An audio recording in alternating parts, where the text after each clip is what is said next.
Assalamualaikum warahmatullahi wabarakatuh. Salam sejahtera, salam Om Swastiastu, Namo Buddhaya, salam kebajikan.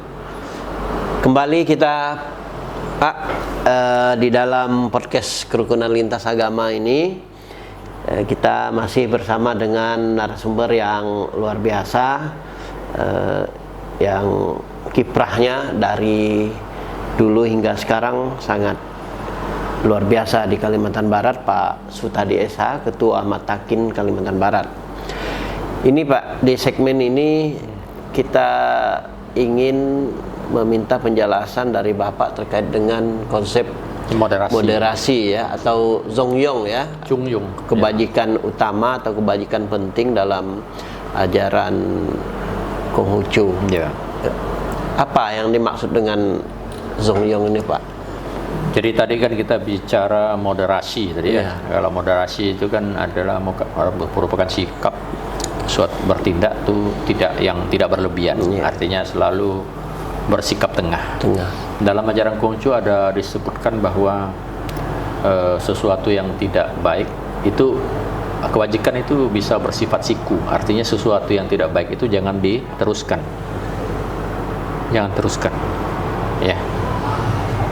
Paham ya maksudnya? Iya. Jadi dia bersifat siku, artinya dibelokkan aja. Tidak usah dilanjutkan. Apa yang tidak baik jangan diluruskan. Jangan diteruskan. Maka ada sempat dikatakan kesombongan jangan diperpanjang, ya. Dan keinginan jangan diperturut. Jadi sesuatu yang kita menginginkan sesuatu jangan kita turutkan sehingga nanti hawa nafsu. Jangan merugikan orang lain. Kalau kita menginginkan sesuatu tapi belum tercapai, tapi kita masih teruskan padahal ada halangannya. Ada hal yang harus kita lewati. Tapi kalau kita lakukan mungkin akan menimbulkan hal yang tidak baik. Sehingga dalam agama Konghucu Nabi berpesan keinginan jangan diperturut. Jadi kalau kita turutkan itu bahaya. Jadi kita harus menjaga keseimbangan. Jangan bertindak berlebihan. Harus ngerem ya. Berlebihan. Jadi dalam ajaran Konghucu juga ada istilah Chongyong. Chongyong itu artinya tengah sempurna. Ya kan? Ada namanya ajaran tengah sempurna. Tadi di situ kan ada Chongyong, ya kan? Atau kalau kita dalam simbol agama Konghucu itu ada genta, itu di situ ada tulisnya Chongsu. Chong itu adalah satya, bisa tengah, ya. Satya artinya setia kepada bangsa dan negara dan setia kepada Tuhan. Su itu adalah stepa salira atau tepa selero, tepa saliro, artinya apa yang diri tidak inginkan jangan kita berikan kepada orang lain. Tenggang rasa gitu. Iya, tenggang rasa. Berikanlah sesuatu kepada orang lain yang kita sendiri juga ingin orang lain berikan pada kita. Artinya kalau kita tidak ingin ditipu orang, jadi kita juga jangan menipu orang lain. Jadi kalau kita tak mau dibohongin orang lain, ya kan?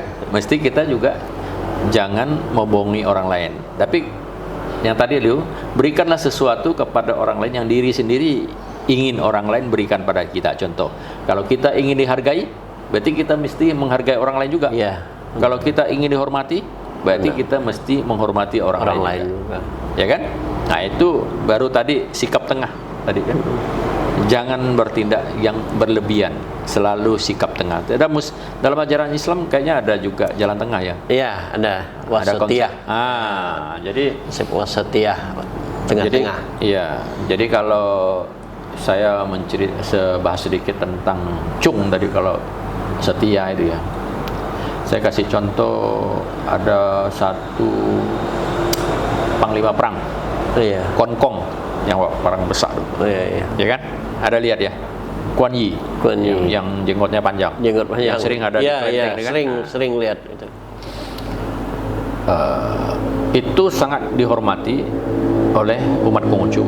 Tapi bukan karena jago perangnya. Ya. Jadi yang kita hormati, yang kita ingat, yang kita maksudnya Maksudnya kita menjadi panutan itu bukan karena dia jago. Dia kan kalau berperang tuh sebentar ya begal kepala orang lain. Tapi bukan itu yang kita. Tapi yang kita ambil adalah kesetiaannya. Loyalitasnya. Kuan Yi itu, Kuan Kong itu sangat setia kepada rajanya. Jadi kalaupun ada orang yang minta dia melakukan sesuatu, dia tidak. Kalau bukan tuanku yang meminta, saya tidak akan. Kesetiaannya tidak hanya itu. Umpamanya pernah suatu hari dia di Kuan Yi itu dia ditangkap, dimasukin dalam sel, ya kan? Disuguhkan perempuan itu di dalam itu. Ya, dia tidak terpengaruh. Jadi dia hanya duduk baca buku saja. Bukunya itu ada Chun Chiu Ching. Itu kitab suci yang ditulis oleh Nabi Konghucu. Beliau itu baca, dia tak mau tahu urusan lain, dia duduk. Kejadian yang ketiga adalah ketika beliau itu tuannya, maksudnya rajanya lagi tidak di tempat, sehingga dia diminta untuk jaga istrinya. Ya, jaga istrinya dalam rumah. Atau dia tidak masuk, dia hanya jaga di depan rumah. Jaga rumah. Jadi tidak membuatkan sehingga orang jadi salah paham itu. Ya, itulah sikap-sikap Chung yang kita jadikan sebagai contoh, jadikan sebagai panutan. Ya, karena dalam ajaran Konghucu ada disebutkan apabila menemukan orang bijak, orang baik, berusahalah menyamainya atau mengikutinya. Dan apabila menemukan orang yang tidak bijak atau tidak baik, periksalah dirimu sendiri. Itu maksudnya, kalau seorang itu suka beramal, selalu suka melakukan kegiatan sosial, itu kan baik. Jadi kita ikuti, boleh kita contoh, jadikan contoh, teladan gitu, teladan ya dalam kehidupan kita. Tapi kita lalu menemukan orang yang tidak bijak, umpamanya suka ngambil barang orang lain, ya, atau suka bohong, nipu, ya kan?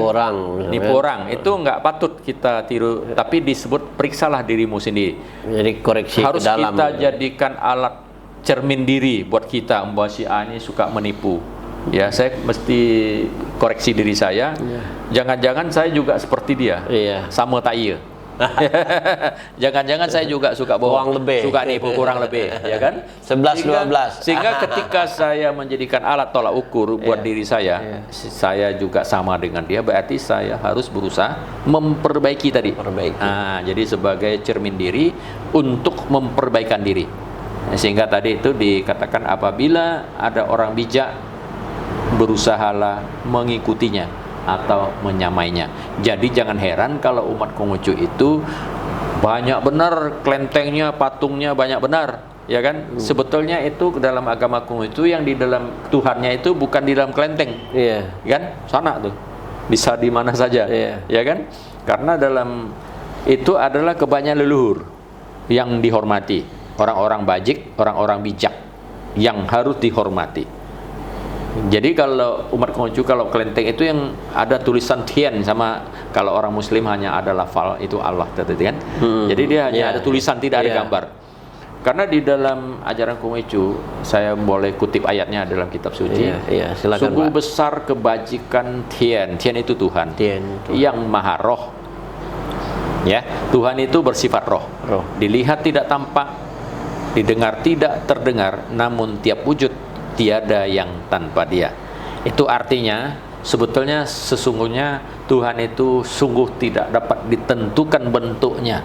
Apakah dia itu laki-laki atau dia perempuan, apakah dia gagah perkasa atau pakai baju yang kayak raja, itu enggak. Karena Tuhan itu tidak bisa dilihat, tidak bisa kita pegang, tidak bisa kita, hanya kita bisa rasakan dengan iman kita.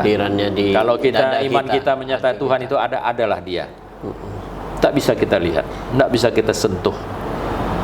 Kalau angin tidak kelihatan tapi masih bisa sentuh, terasa oh ada angin. Tuhan tidak bisa, saking halusnya. Tadi dikatakan Maha Roh. Sungguh besar kebajikan Tuhan yang Maha Roh. Dia maha, dari segala roh itu dia yang paling tinggi. Artinya dia maha halus.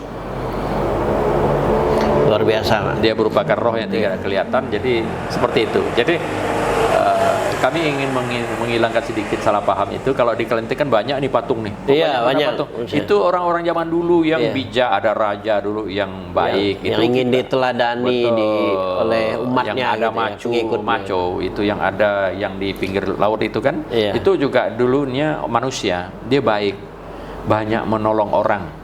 Sehingga orang umat Konghucu itu ketika dia menghormati orang yang sering membantu masyarakat umum itu untuk kebaikan, nanti ketika dia meninggal itu dia selalu bikinkan patungnya untuk dihormati. Itu yang tadi dikatakan, apabila menemukan orang bijak atau baik, berusahalah menyamainya atau mengikutinya atau jadikan panutan dalam hidup kita.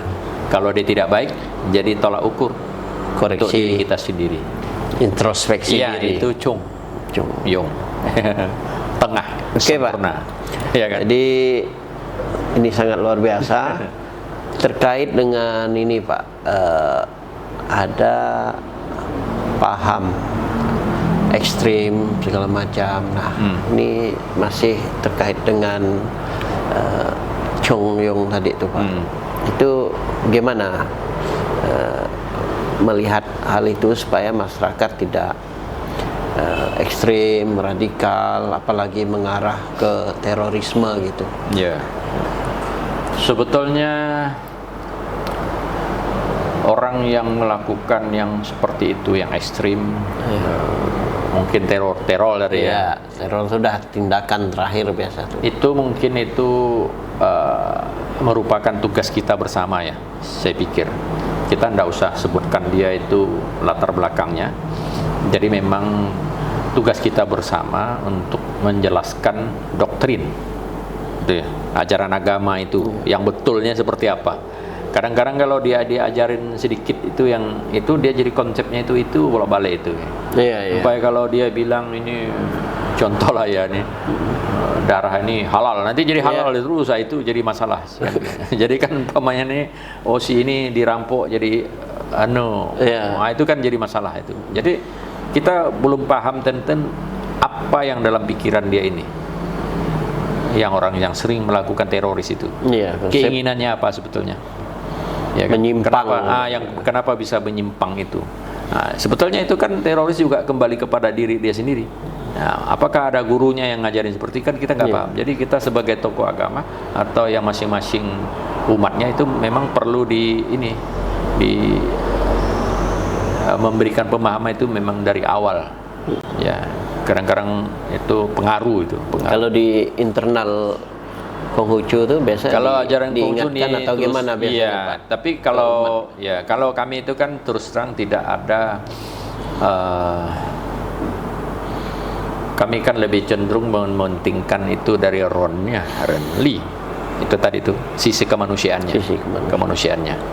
Jadi saya bicara tadi kan ada hubungan manusia dengan Tuhan, manusia dengan manusia dengan alam. Yang paling menonjol adalah hubungan manusia dengan manusia dan alam. Kalau Tuhan itu sudah maha, tadi kita sudah bilang.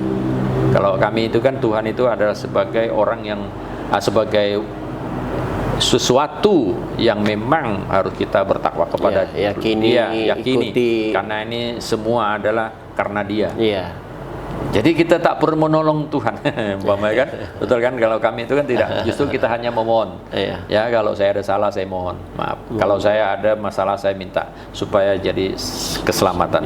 Tapi untuk menuju kehidupan yang lebih baik setelah mati itu kami lebih mencenderung kemanusiaan. Kemanusiaannya. Iya, mungkin Tuhan itu akan senang kalau kita sering melakukan kegiatan kemanusiaan, saling membantu. Ya, itu yang paling penting sebetulnya.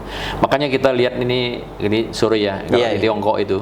Kenapa dia sering melakukan kemanusiaan itu? Memang ajaran Konghucu begitu. Ketika sana musibah dia boyong-boyong tanpa memandang agama dan suku agama itu. Sama ketika ada apa-apa kita melakukan itu. Ada bencana saling membantu. Karena kami bilang begini, gitu, ini maaf ya, kalau dalam konsep kita nih, kadang-kadang kami sih bilang, kau nih sembahyang terus membamai ke kelenteng terus, belum tentu mencapai sesuatu yang kita ingin. Tapi kalau mau yang lebih baik itu memang kemanusiaan harus jalan. Aspek Ya, makanya tadi sisi hubungan kemanusiaan. kita nggak boleh hanya satu hubungan tadi, hanya tiga hanya kita jalankan. Tuhan tetap kita, sembahyang tetap harus, berdoa tetap harus minta ampun terus. Tapi hubungan manusia ini harus kita laksanakan. Nggak bisa hanya kita sembahyang terus, tapi ini nggak ada, ya kan? Alamnya dibor terus sampai rusak, itu nggak bisa juga. Jadi tiga-tiganya ini harus seimbang, harus dijalani. Ya, kalau kita mau menuju kehidupan, ya anggaplah masuk surga tadi kan. Makanya dalam ajaran Konghucu itu, ketika Nabi Konghucu ditanya, bagaimana kehidupan setelah mati? Maksudnya nanti meninggal saya masuk surga, kamu di akhirat itu, contohnya ya. Tapi apa Nabi Konghucu bilang? Tentang hidup saja kita belum mengerti, apalagi tentang mati. Sehingga kami tidak diajarkan kalau nanti meninggalnya kamu masuk ke surga tingkat sekian tinggi, tidak ada, tidak. Tapi kami diajarkan untuk memahami kehidupan yang sekarang kamu lakukan itu apa. Karena itu otomatis kalau kita melakukan sesuatu yang perbuatan yang baik, itu atas otomatis kamu tidak usah khawatir, karena Tuhan tadi kan sudah maha. Itu pasti. Itu nggak usah kita tanyakan lagi, maksudnya nggak usah kita cari tahu. Karena apa? Karena itu kita belum tahu. Mau tahu itu kalau sudah mati. Kalau mati kan belum tahu. Tapi jalan ke sana bisa tapi harus dengan perbuatan di dunia ini. Ya. Jadi kalau kita mau nilai kita itu saya masuk surga atau neraka, ya kita nilai sendiri apa yang kita lakukan saat ini. Iya. Benar. Ya kan? Oke, Pak. Tapi kalau dicari tahu, ya macam mana? Saya anggaplah seorang pemuka agama Konghucu, berani enggak? Dia menyatakan, kamu bisa masuk, itu enggak bisa. Tak berani, kami semua tak berani. Udahlah, yang penting kami bilang perbuatan yang begini nih. Kita selalu mengutamakan perbuatan yang saat sekarang, karena kamu akan peroleh itu nanti manfaat atau pahala gitu. Tidak usah diminta. Tidak usah diminta dan tidak usah tahu berapa persen yang kau dapat. Ya. Yang jelas kami ada istilah yin dan yang. Sesuatu yang baik itu akan dapat baik, sesuatu yang tidak baik dapat tidak baik. Oke, Pak, tentu dalam kehidupan masyarakat ini ada tantangan juga dalam menerapkan prinsip moderasi itu. Bagaimana mengatasinya, Pak, tantangan? Ya, misal ada pertikaian, kadang umat ini kan maklum lah kan, dalam kehidupan sehari-hari ini kan ada terkait dengan. Itulah yang saya tadi bilang, itu disebabkan lebih banyak itu disebabkan karena kepentingan tadi. Iya, makanya tadi itu ambil sikap jalan tengah tadi itu kan, berbuat jangan berlebihan itu, ya kan. Jadi keinginan jangan diperturut, kalau diperturut kan jadi masalah tuh. Jadi pertikaian tadi itu. Jadi kan tantangan yang paling berat itu adalah bagaimana kita itu, yang paling sulit itu membuat orang mengerti. Ya kan, membuat dia paham. Paham bahwa ini memang tidak selayaknya dilakukan, ya, itu paling sulit. Ya, kayak anak kita ini memberikan dia paham itu paling sulit. Menjelaskannya gampang, tapi paham enggak dia? Maka dikatakan guru yang baik itu adalah guru yang bisa membuat muridnya mengerti. Umpamanya kalau murid kita nilainya jelek semua, itu yang gagal itu adalah gurunya, bukan muridnya. Jadi bisa memahami, kemudian bisa mempraktikkan. Iya. Harus seorang guru itu seseorang yang memberikan ceramah atau pemahaman itu harus mempunyai cara bagaimana orang bisa paham apa yang kita maksudkan. Kalau tidak paham, ya tidak bisa, tidak nyambung. Dan bisa dilaksanakan. Iya kan. Supaya ada orang mau bertikai, bisa nggak kita jelaskan supaya dia paham? Udahlah, damai itu enggak jadi. Itu yang paling sulit sebetulnya. Iya. Oke, Pak, ini terakhir, Pak, apa harapan Bapak nih terhadap umat atau mempromosikan moderasi beragama ini di Kalimantan Barat, Pak? Dari Matakin Kalbar lah. Sebetulnya sih moderasi beragama ini yang tadi keharmonisan itu gimana itu yang dimaksudkan itu mempromosikan. Iya. Menurut saya yang paling betul adalah dipraktekkan. Iya. Betul nggak? Ya, kadang-kadang promosi ini belum tentu. Kayak iklan tuh kan. Oh, pernah kita beli ini, iklannya bagus nih. Oh, enak. Tapi nggak dirasa. Ya, saya lebih cenderung implementasi pelaksanaannya. Mewujudkannya bagaimana kita mengingat kepada umat kita itu sering melakukan kegiatan yang tadi itu randomly itu manusia dan kalau Tuhan sih tidak usah kita pusingkan, dia udah maha tahu kan apa yang kita pikirkan hari ini, beliau sudah tahu, tidak perlu kita ini. Yang penting sekarang ini randomly-nya tadi itu kemanusiaan dan aturan sopan santun itu yang kita laksanakan. Iya. Harus kita implementasi, kita praktekkan. Bukan hanya karena dalam manusia teori. ini paling tersentuh, paling bisa melemah hati dia atau sikap dia terhadap seseorang apabila seseorang itu sering melakukan kegiatan kemanusiaan. Betul kan? Iya. Dia sering memberikan bantuan secara tulus, tapi harus tulus ya. Sosial. Jangan ada yang kepentingan tulus. lain. Iya. Kalau ada kepentingan lain, ambil aja, dikasih ambil aja, katanya kan. Karena dia juga mau calon, katanya kan begitu. Iya. Itu kan kalau dewan ini kan kita ketulusannya mesti dipertimbangkan kan. Betul nggak? Iya. Kalau seseorang yang betul-betul tulus tidak mengharapkan tim apa itu agak sulit. Tapi kalau kita bisa melakukan sesuatu kegiatan kemanusiaan, memberikan bantuan kepada manusia berupa maksudnya bantuan kemanusiaan itu dengan hati yang tulus tanpa ada embel-embel lainnya. Tanpa tendeng ngaling-ngaling. Nah, itu pasti orang yang kita bantu itu tersentuh ya. Itu tidak hanya kita lakukan person, kita lihat apa yang dilakukan negara-negara juga. Berarti kan kenapa negara ini sangat mendukung ini, karena dia betul-betul praktekkan kemanusiaannya. Walaupun nanti di belakangnya ada sedikit politik, itu urusan lain. Ya kan? Intinya ketulusan dan keikhlasan itu yang diutamakan. Ya. Karena kita membantu orang lain kan dianggap membantu diri sendiri. Iya.